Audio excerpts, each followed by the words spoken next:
Dondoo ya pili nikaeleza ya kwamba Roho Mtakatifu ni roho wa kazi. Hebu sema roho wa kazi. Roho Mtakatifu ni roho wa kazi mwanangu. Roho wa kazi mwanangu. Yeye akiingia ndani yako hawezi kukuacha hivi hivi, lazima akupe kazi ya kufanya. Sio unakuja kanisani, unapasha kiti, unaondoka. Unapasha kiti joto, unaondoka. Lazima akupe kazi ya kufanya. Amina.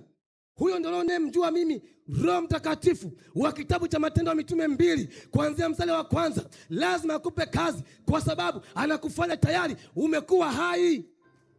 Amina. Kabla hujaokoka ulikuwa mfu, umeokoka sasa umekuwa hai. Lazima akupe kazi, huwa akuachi hivi hivi. Wapendwa nisikilizeni. Kusudi la Mungu kuokoa miongoni mwao mtumikie. Amekuokoa pia kwa makusudi, kwa faida. Mungu ni mfanyabiashara mbobevu. Hajakuokoa bure bure.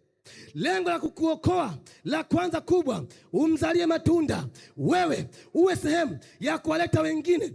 Soma Matendo ya Mitume 1 inasema, yaani watakijana Mtakatifu mtakuwa mashahidi wangu Yerusalemu, Samaria, Yudea mpaka mwisho wa nchi.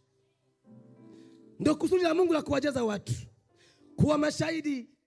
Sasa mpendwa, unakuwa pale kazini, umekaa kina mdomo umefumba kama bubu. Unasema mimi sipo kwenye kikundi cha uinjilisti cha kiongozi mchungaji Mwambona, lakini kazini kwako mbona kuna watu hawajaokoka? Umewakalia kimya. Unakuwa hauna Roho Mtakatifu. Leo kabisa unielewe. Mazingira unayoshinda, yani inaweza kapita asubuhi mpaka jioni hujamwambia mtu habari za Yesu. Yani hata kumwambia kwamba mpendwa, karibu kanisani TAG Jehova ile pale, njoo abudu nasi. Yani hata hilo mtu linamshinda kusema. Kwa nini? Hana Roho Mtakatifu. Jamani, amina. Hana Roho Mtakatifu.